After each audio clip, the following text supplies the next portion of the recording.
Goeienaand, Vrydag aand in Suid-Afrika en dis vandag die 3de April en ons is besig met 'n live in verband met die Iran-oorlog. So ek gaan net gou 'n paar dinge antwoord en die mense kanse gee om in te kom. Vanaand mense voor ons begin direk kyk na direkte vrae en antwoorde en voordat ek 'n report kan gee op die breaking news in terme van die Amerikaanse vliegtuig wat down is daar in Iran se grondgebied. Sover ons gesien het, vandag trek ons by die 5, ons is nie amper nou nader aan die einde van die 5de week van hierdie oorlog, wat nou al begin het op die 28ste Februarie. En intussen het Amerika klaar meeste van sy operasionele doelwitte voltooi, die militêre doelwitte. En ons is nou besig om in die finale fase in te gaan van die oorlog. Ons almal weet op die oomblik is daar nie 'n hold op die oorlog nie, maar net 'n hold op sekere attacks van die Amerikaanse kant af, in term om die Iraniërs kans te gee om te kom na die tafel toe en te kom onderhandel. En daai hold van spesifieke teikens sal maandag aan verby wees. Intussen word die res van die militêre teikens gestref in Iran nog steeds, soos ons vandag kan sien het die strikes voortgegaan, dat is ook om 'n vliegtuig af is daar so in Iran, want die vliegtuig was deel van die strikes wat voortgaan met Iran. So daar's baie confusion, baie mense wat nie 100% seker is wat aangaan nie. Hulle dink dis 'n skietstaking wat op die oomblik in die gang is, van het president Trump by 10 dae gerapporteer het, maar dis nie die case nie. Het is net 'n staking van sekere teikens wat nie getref sal word nie, in terme van energie teikens, kragstasies, die tipe van ding, wat energie voorsien aan die land. Daar is ophou, so hulle is besig om te fokus dan op die ander teikens. Terwyl ons nog mense kans gee om in te kom, jy sal sien, die ding is gesit, ek dink hy's gesit op subscriber mode, so as jy wil comments in die chatbox sit en vra in die chatbox, dan moet jy net op die subscribe knoppie klik van die kanaal en na 1 minuut kan jy begin daar so kom jy, en dit is vir nie, dit kost jou niks nie. So die wat wil vra en so, jy moet net die subscribe knoppie druk, dit gaan jou niks kost nie en jy sal binne 'n minuut later kan comments vra en die tipe van ding. So laat ek gou hier verder gaan, net gou kyk na 'n paar goeders wat ek net vir julle wil sê voor ons begin met die groot breaking news, dat ek net nog meer kanse gee, mense kans gee om in te kom. So die militêre objectives is wat die oorlog dryf. President Trump het duidelik gesê, hy gaan die oorlog, hy is nie die ou, of die politikuste is nie die ouens, of die media, wat bepaal wanneer die oorlog verby is nie, dit sal deur hom bepaal word, deur informasie wat hy deur die weermag kry. Die weermag sê hierdie objectives is voltooi en dan sal hy besluit om die oorlog te stop of nie. So, maar sy voorbereiding is nog steeds daar vir 'n baie groot aanslag hierso van na maandag af, as hulle nie tot 'n skikking gekom het nie. So, intussen het ons gesien gister, nog steeds kry Iran het reg om 'n paar missiele te lanseer, obviously baie ver minders wat hulle in die begin gedoen het. En hulle kom op 'n punt wat, so dis nou soos 'n kat-en-muis speletjie, jy weet nou nie, kyk ons weet Iran is baie groot, daar's baie bankers onder die grond, jy weet nie hoeveel van allerlei versteekte missiele wat al oor die laaste 47 jaar gebou het, is al opgebruik en vernietig nie. So, dit kom op 'n punt wat die een nie 100% weet wat die ander een weet nie, en dis logies, dis deel van oorlog, dis die fog of war, jy gaan nooit 100% weet wat presies aan die ander kant aangaan nie, en so die Iraniërs moet speel met wat hulle het, met wat hulle oor het, as hulle wil die ding baie lank uitrek die oorlog, wat een van hulle planne is om die oorlog lank uit te rek, om ekonomiese druk op die res van die wêreld te sit, gaan hulle die hoeveelheid missiele wat hulle oor het moet ransoneer, want hulle kan dit nie aanval. Op die oomblik is daar geen manier om dit aan te val nie, want al hulle fabrieke is gone, die plekke wat dit veroorsaak en voorsien is gone. En dan dieselfde ding is met hulle drones, hulle kan dit nie aanval nie, daar's nie ander lande wat hulle, soos baie mense sê, maar is China en Rusland nie besig om hulle te voorsien met wapens? Ek seker China en Rusland sal baie graag hulle wil voorsien en opstop met wapens, maar die probleem is hulle kan dit in die land inkry nie. Hulle kan dit daar by die Caspian Sea inkry daar oor die kus, maar daar word gepatrolleer deur die Amerikaners en die Israelies. Enige iets wat inkom word gestryk. So enige iets wat lyk of dit 'n militêre teiken kan wees, gaan gestryk word. Selfs siviele cargo vliegtuie wat goed kan invlieg of cargo skepe wat goed kan inry oor die Caspian Sea, is daar iets is wat dit lyk dit kan militêre toerusting wees, dan sanklom. So Iran het nie die vermoë om van die enigste hulp wat hulle op die oomblik kan kry is van Iran, van China, van Rusland af.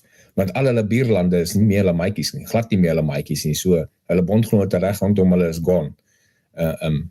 So vir hulle is dit nou moeilik om aan te vul die ammunisie wat hulle verloor het en nie opgebruik is. Al hulle wapens is stukkend, behalwe nou van hulle missiele en hulle drones, maar hulle konvensionele wapens is dan. Hier en daar is dan nog 'n kleiner ding wat miskien kan werk, wat weggesteek is onder die grond, maar dit is maar in terme van die situasie is dit maar 'n beperkte gebruik. So, nou kan ons nou kom, ek dink ek nog genoeg kanse gee vir mense om in te kom. Kom ons begin sommer aan met die gesprek. So, na is 'n paar uur terug is daar 'n vliegtuig af in Iran, 'n Amerikaanse vliegtuig. En nou sien ek die berigte op die internet en die berigte op die YouTube kanale, jy weet al hierdie ouens wat hulle eie goed opsplit, jy weet wat hulle berigte bring oor die oorlog, paar wat hulle self experts noem, en selfs media, groot media outlets wat uitkom met berigte. 'n F-35 is afgeskiet oor Iran. Nou, as jy 'n berig sien van 'n media outlet of iemand wat sê 'n F-35 is afgeskiet oor Iran, dan is daai een van die bronne wat jy maar moet 'n merkie maak, nie weer gebruik in die toekoms nie. Hulle praat net sonder om eers te kyk, seker aan te gaan, want ek verstaan ook, hulle wil so gou as moontlik die eerste oues wat berig.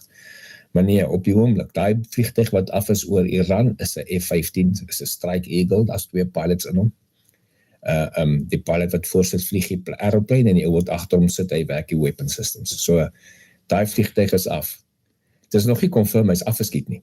Hy kon net wel iets anders oorgekom het, engine probleme of whatever, maar hy's down in Iran grondgebied. Die pilots het eject. En daar is direk daarna 'n search and rescue mission uitgestuur om hulle te kry. So, om iets so ver te kry in Iran grondgebied, bokant vyandellike grondgebied, daar word gewoonlik helikopters ingestuur, Black Hawks, of in hierdie geval, ekskuus dat ek goed dink,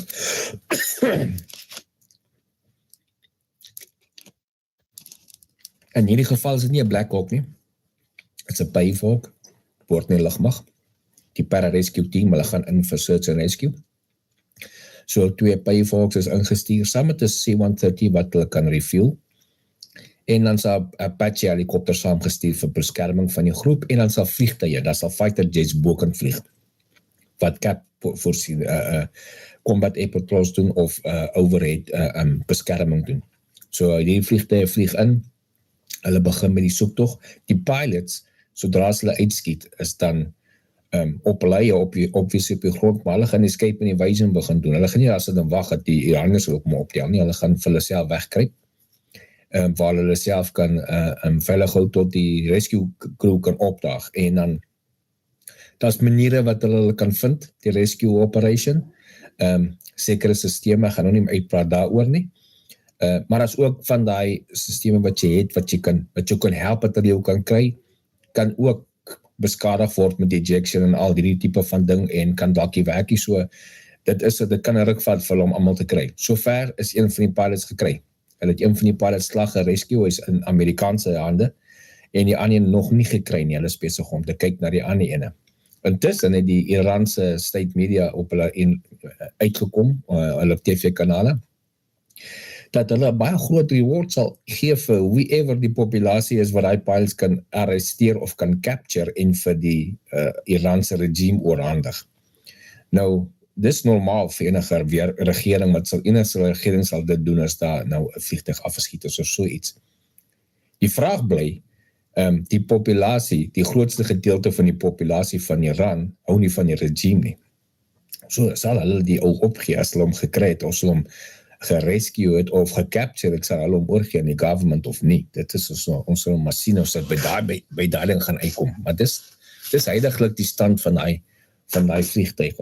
Soos ek gesê het, ons weet nog nie 100% of hy afgeskiet is nie, en of het hy probleme opgetel, engine probleme, iets anders, en hy het gecrash en daar nie, maar die pilots is beide uitgeskiet, beide is boordlewendig te wees, een is gerescue, die ander is nog op soek na die ander ene. En dan kan die mense vra, maar hoekom sal die pilots nie by mekaar wees nie? So onthou, F-15, hulle vlieg baie vanaf, hulle doen whatever gebeur met die vliegtuig. Hulle skiet nie al twee gelyk uit nie. Die agterste ou skiet eerste uit, en dan 'n sekond of 2 later skiet die voorste ou uit, so gou as moontlik, nadat die agterste ou uit is. Partykeer kan die voorste ook eerste uitskiet, dit hang af, maar die probleem is met voorste ou wat eerste uitskiet, hy kan sy jet blast wat uitkom, en hy rocket afgaan met die ejection seat, kan brand agter toe, jy weet, jy kan so, dus gewoonlik skiet hulle eerste agteruit en dan vooruit. Nou, maar terwyl dit gebeur, daai 2 of 3 sekondes tussen ejections, ry die vliegtuig nog steeds teen whatever spoed hulle gery het, so hulle kan redelik ver uit mekaar uit hulle parachutes omplooi en grond toe gaan.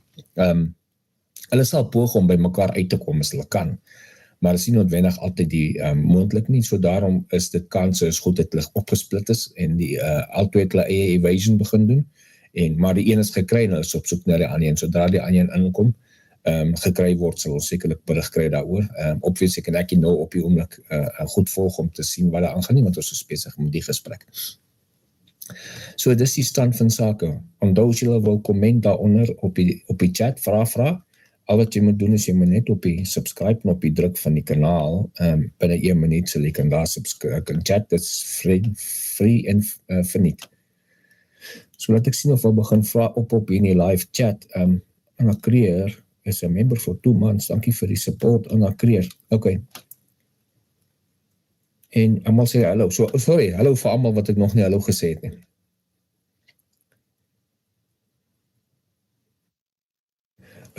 So, Meduproy vra, is die drones moeiliker om op te spoor, want voel af baie meer drones gebruik word op die oomblik. Ja, onthou die drones kan stadig en laag vlieg. Groot radarstasies gaan sukkel om drones op te tel, want hulle is klein, hulle is nie so groot as 'n vliegtuig nie. Hulle is baie kleiner en hulle vlieg laag en hulle vlieg stadig. So, dis baie moontlik, maar vliegtuie, wat hulle doen baie met die drones, hulle het vliegtuie wat uitvlieg en helikopters wat uitvlieg om die drones te onderskep. So die vliegtuig sal sy radar gebruik, is nog steeds moeilik om op te tel met radar, want hy is klein, maar hulle sal fisies uitvlieg. Groot radarstelsels kyk ver en so aan, en jy moet hooggerig wees, en ook jy moet sterk sy nie, om so klein ding op te tel en 'n feedback te kry. En dan gaan hulle nie noodwendig 'n drone afskiet met 'n missiel nie. Hulle kan, is nie 'n probleem nie, hulle kan dit doen, maar hulle gaan nie noodwendig, hulle gaan dit eerder afskiet met guns, met vliegtuig met guns, of so. Apache sal vlieg met sy 30mm kanon en op hulle skiet. En dan is daar ook baie plekke, veral basisse, lugmagbasisse, weermagbasisse van Amerika, en skepe obviously. Hulle die goalkeepers in, die goalkeeper is 'n Phalanx Gatling gun, wat 20mm of 25mm rond te dra, en hulle noem hom die goalkeeper, hy skiet die laaste inkomende goed af. Daar is ook nou, ons begin nou gebruik maak, en die kan ek nou maar bekend maak, daar word ook gebruik gemaak word van high energy weapons, spesifiek op drones, maar dit is nie oral ontplooi nie. High energy weapon is fisies iets wat 'n microwave uitstuur, golf uitstuur, en dan vry die drone met inkomste circuits. Of hulle breek op hulle doen ook jamming, die radio's beheer tussen die drone en die controller, wat beteken die drone gaan, as hy circuits vry, kan hy net in die lug uitval, of hy gaan net stryd tot sy brandstof uithardloop. Hy gaan nie noodwendig by die teiken uitkom nie. So daar is hierdie tipe dinge wat ook gebruik word, alreeds gebruik word, maar is nog nie noodwendig op 'n groot skaal nie, en is nie oral betrokke nie. Daar is plekke waar daar is ook laserwapens, wat 'n laser gebruik word om die drone af te skiet, of 'n inkomende missiel af te skiet. So dis wat op die stadium gebruik word vir die defense daarvan.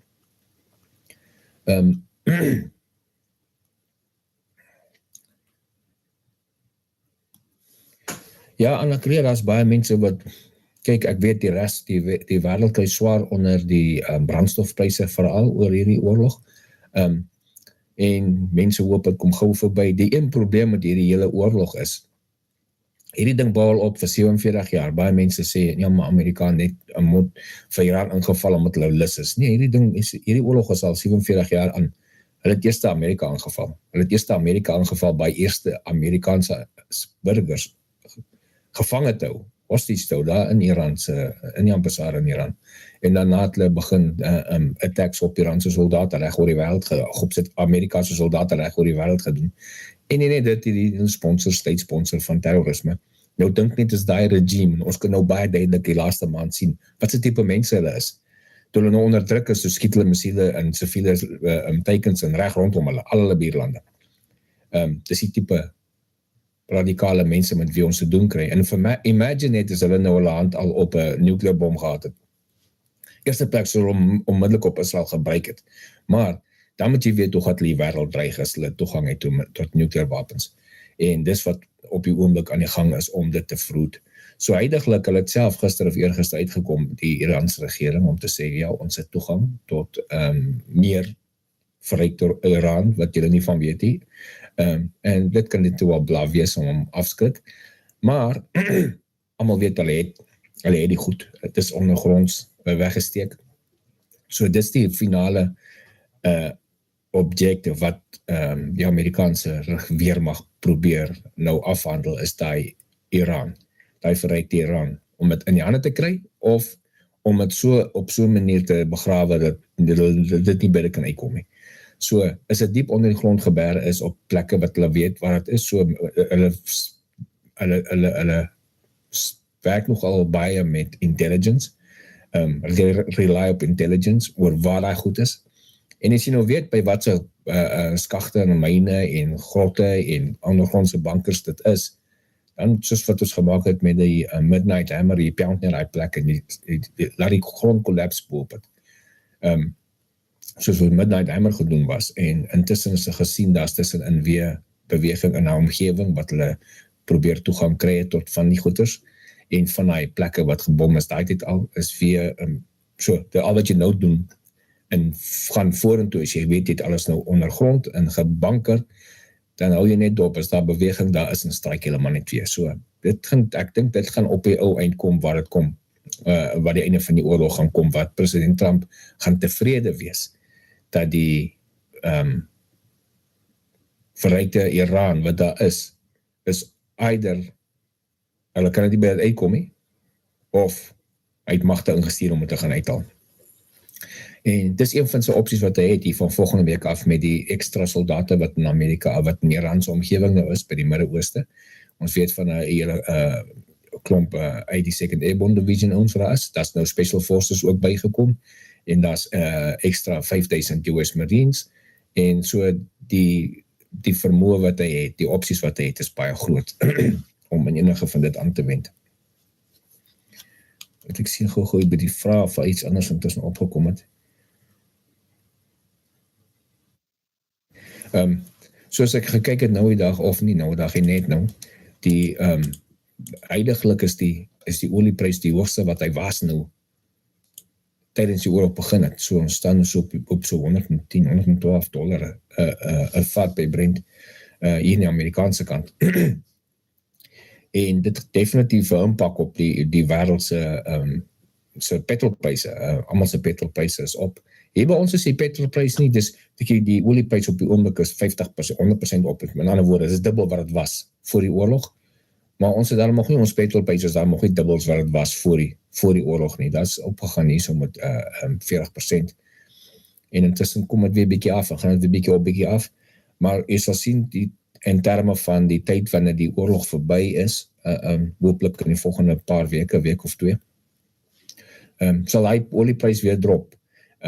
Daar is ook 'n ander probleem met party lande wat nou baie afhanklik van olie is, moet invoer, hulle is nie soos Amerika selfvoorsienend nie, hulle moet olie invoer, by hulle kan tekort wees aan olie, want die olieskepe ry nie daar nie. Daar is olieskepe wat ry deur die Strait of Hormuz, maar baie minder as normaal weg, so die olie voorraad raak al hoe minder, in ander woorde, hulle kan minder petrol maak, minder brandstof maak, minder al sulke goeders maak, wat 'n probleem kan wees vir 'n spesifieke, miskien 'n land soos Suid-Afrika, want Suid-Afrika voer baie olie in om petrol te maak, alhoewel hulle kan petrol maak uit Sasol, by steenkool uit, moet hulle nog steeds baie invoer, so dit bejaag die prys, kom die hele prys opjaag, en dit kan 'n tekort gee aan brandstof in die land.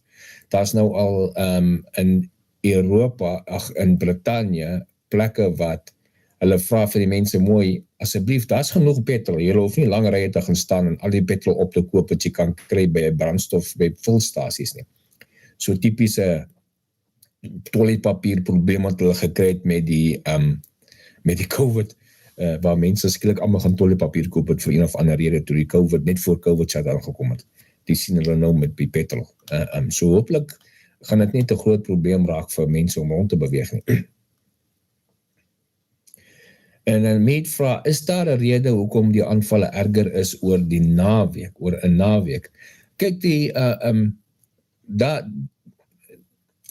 wat die vyand doen, wat die terroriste doen, wat is hulle kyk waar kan hulle die populasie pla, terroriseer, wat die meeste impak gaan hê. Nou imagine as jy's by die werk, so, maar mense gaan nog steeds werk toe in Israel, in die plekke, en in die Midde-Ooste. Baie werke het behoorlike plekke waar mense kan skuil en so aan, maar op naweke is hulle by hulle huise, en kyk waar skiet Israel hulle missiele in. Hulle skiet dit nie op militêre teikens of iets nie, hulle skiet dit op geboue, op apartment buildings, op daai plekke, en dis naweke waar die meeste mense is, hulle is by hulle apartment, hulle is by hulle huise en so aan. Hulle skiet dit in woongebiede in. Hulle skiet dit nie noodwendig in besighede in, want hulle wag die mense by hulle huis. Hulle wil terroriseer waar hulle veilig, omdat jy voel mos veilig in jou eie huis, so hulle gaan jou terroriseer daar waar jy veronderstel is om veilig te voel. Dis maar die doel van terrorisme. Wat ek net sien dat jy opgepop het. Baie dankie Anna vir die super chat, iets net ingepop by my kant. So dit is die doel van die radikale regime van Iran. Dis wat hulle hoofdoel is om die populasie te terroriseer.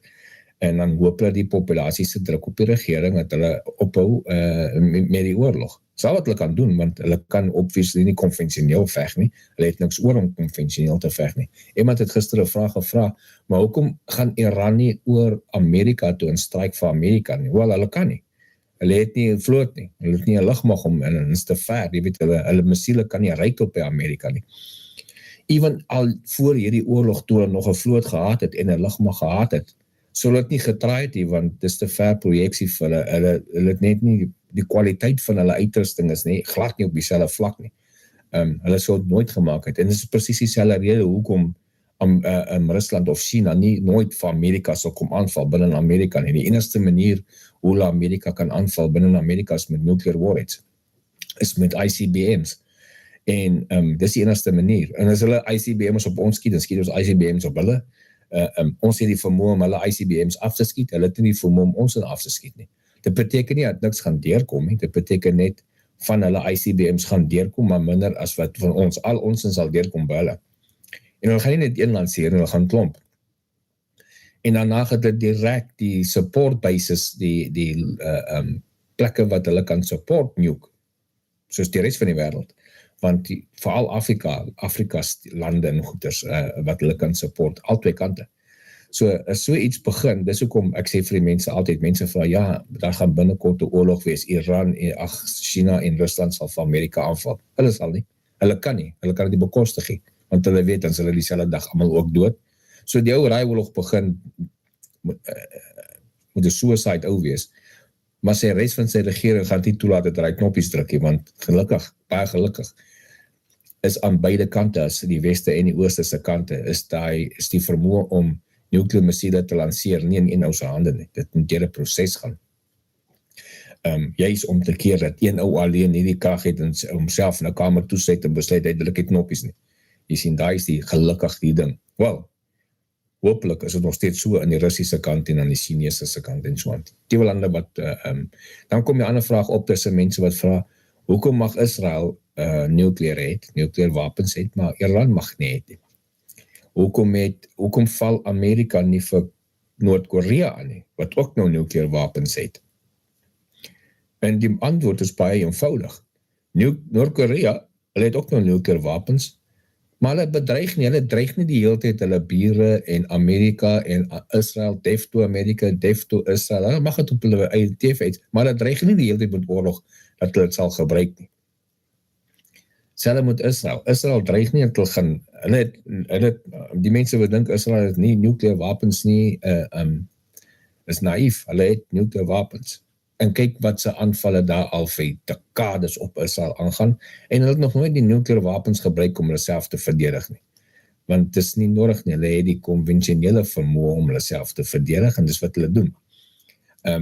As Israel is, 'n land soos Israel wat so klein is, wat so konstant aangeval word deur Hezbollah en Hamas en jy weet die Houthis en Iran al vir die laaste paar jaar, gee jou die volle reg om jouself te verdedig en plekke soos Iran uithaal met 'n nuke maklik, maar hulle doen dit nie. Kyk, hulle gaan nie Hezbollah uithaal of Hamas uithaal met nukes nie, want dit help niks.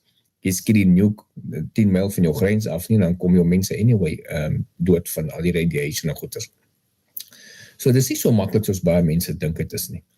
Dan kyk ons na verskillende ander tipe dinge wat aangaan in die oorlog. Baie mense kom nou, ja maar Trump sê een dag so en hy sê ander dag so, hy verander sy storie die heeltyd, so hy weet nie wat aangaan nie, hy het geen beheer daar wat aangaan nie. Dis presies wat die media wil hê, die anti-Trump media wil hê die res van die mense moet weet. So, jy weet hulle, dis hoekom die left media in Amerika die heeltyd, akantopinies, kyk vir Trump, hy het geen beheer oor sy weermag nie, hy maak elke dag, hy het vir Iran onderskat, en nou met die heeltyd sy mind change, die mense het absoluut geen idee van counterintelligence nie. Niks, absoluut niks nie. Kom ek gee jou 'n voorbeeld. In die laat 87, 88 en laat in 88, middel laat 88 met ons oorlog in Angola. Toe het 'n groot opbou gewees van Kubaanse magte, groot opbou. Dit het al begin in laat 87, maar hy het in middel 88 het groot opgebou vir hulle wou 'n finale push maak met 50,000 Kubane om af te kom suid en ons almal te kom uithaal op die lugmagbasisse daar op Lundu en Grootfontein en daai plekke. So al wat Suid-Afrika gedoen het, ons het 'n sein dat skryf.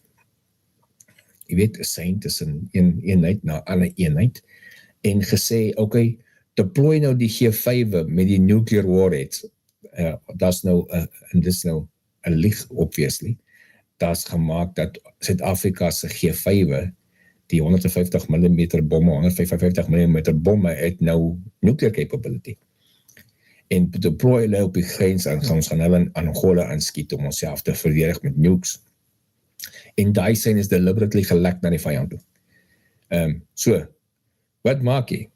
Jy begin met hierdie counter-operasies. Jy gee vir hulle valse informasie of ware informasie wat verdraai is, maar met verkeerde plekke en verkeerde goeders. So, dit is basies wat president Trump op die oomblik doen. Die Iraniërs het geen klou wat aangaan. Hulle weet nie wat hulle volgende gaan tref nie. Hulle weet nie wat hulle moet doen met hulle onderhandelings nie. Want die probleem is, die foreign minister van Iran sê, ja, maar ons onderhandel nie met hulle nie, maar achteraf praat hy met hulle, ons het nie keuse nie. En dan kom hy ook en sê, ja, maar ons onderhandel nie, want 10-1 onderhandel die Amerikaanse regering met ander faksiegroepe binne Iran, wat hulle self nog lewendig wil hou. Ek sien gister weer ander, veral aan die moslimkant, wat sê, ja, ons moslims gaan julle fight tot die laaste man staan, jy weet, vir ons is dit 'n eer om dood te gaan, en so aan vir Allah en al hierdie dinge. En dan kom jy myself, ja, dis vir jou eer, jy is baie groot back op Facebook en op YouTube en op social media. Tot 'n soldaat, Amerikaanse soldaat, 'n paar soldate in jou huis inbars met guns in jou gesig, dan piep jy jouself papnat. Dan styg die bravade nie meer daar nie, want jy is ook maar 'n mens, jy kan maar jou geloof kan vir jou enige ding sê, maar jy is ook maar 'n mens, as daai ons met guns in jou gesig instar en jy sien, okay, nou is dit verby met my, is dit nie noodwendig dat die laaste ding wat jy in jou kop het, my virgins wag vir my nie. So, dis die ding wat 'n mens mee moet werk in hierdie situasie wat hier aangaan met hierdie oorlog. Kom ons kom terug, sorry, ek 'n bietjie afgedwaal, kom ons kom terug by die oorlogssituasie. Op die oomblik, daai search and rescue operasie wat die besig is om my 2 pilots op te spoor, een is gekry op VC, die ander is nog op soek.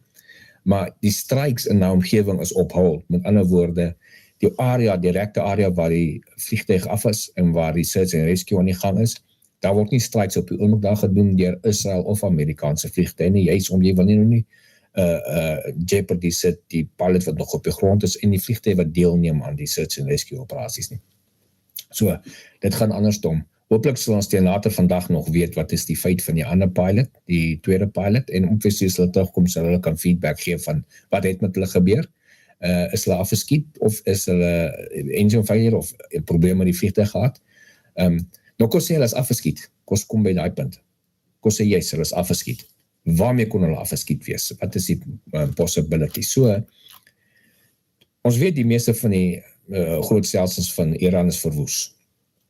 Maar dit beteken nie dat 100% almal verwoes is nie. Party kan jy 'n lugafweerstelsel in 'n grot nog weggesteek het tot nou toe en hom nou net uitbring, ontplooi, skiet en weer terugtrek.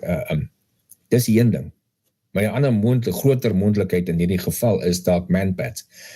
Manpad is 'n scour launch en daar's duisende van die goed oor die wêreld wat jy kan uitstap, Sam 7 Stinger, die tipe van 'n missiel lanceer op 'n vliegtuig, val as hy laag is.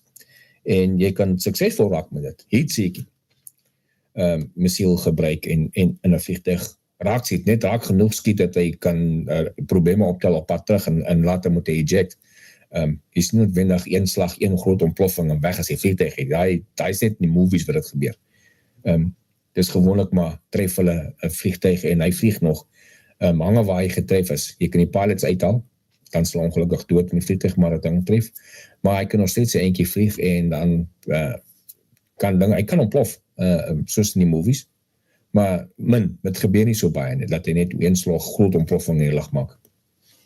Behalwe as jy met 'n groot missielstelsel vang, as jy met 'n SAM-2 of een van hierdie groot goede vang met 'n massive voorraad op.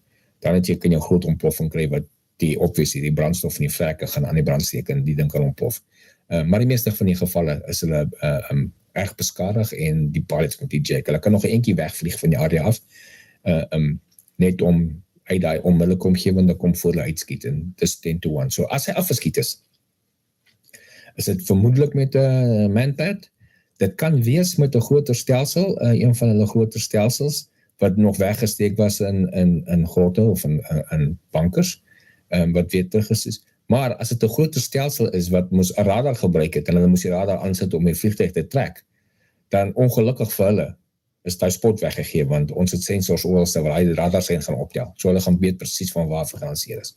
Ek self vermoed dat hierdie was, as dit afgeskiet was, is 'n heat-seeking missile, en 10-1 manpad, of een of ander kleiner tipe stelsel wat heat-seeking missiele skiet, wat jy nie radar moet gebruik nie, maar jy gebruik die eyeball. Die eyeball om vliegtuig te sien, jy bring die punt van die missiel op die vliegtuig, jy sit die system aan en hy trek die heat-seeking, die heat sensor van die vliegtuig en jy lanceer. So ek vermoed dis 'n heat-seeking missiel. Want as dit nou was, soos ek sê, die groter stelsels gebruik sterk radars, en as hy radar aansit om my vliegtuig te trek, die ons sensors wat ons het gaan het optel, weet presies waar dit vandaan gedoen is, en so hulle gaan daar definitief daai plek stryk. Anna Krees sê, ander lande het hopelik geleer om nie met Amerika te speel nie. Dis presies waar die oorlog ook gaan, is 'n show of force. Die wat gedink het hulle kan Amerika net kom aanval, nou agterkom. Oeps, Amerika het die vermoë om ver van sy basis af, ver van sy land af, strike soos die te gaan doen in 'n groot nation soos Iran se hele weermag in 'n paar dae uithaal as dit moet. En onthou in die begin het baie mense gesê, maar kyk, hierdie experts, hierdie internet experts van oorlog het gesê, kyk, Amerika se oorlog se wapenstelsels, hulle gaan net ammo hê vir 4 of 5 dae en is hulle ammo klaar. Hulle interceptor ammo gaan ook net 4 of 5 dae hou, die Israelies en Amerika se, en dan is dit klaar, en dan gaan hulle pak kry. Dis wat ons maar gehoor het. Maar trek ons nou 5 weke en ons is steeds besig met massive strikes.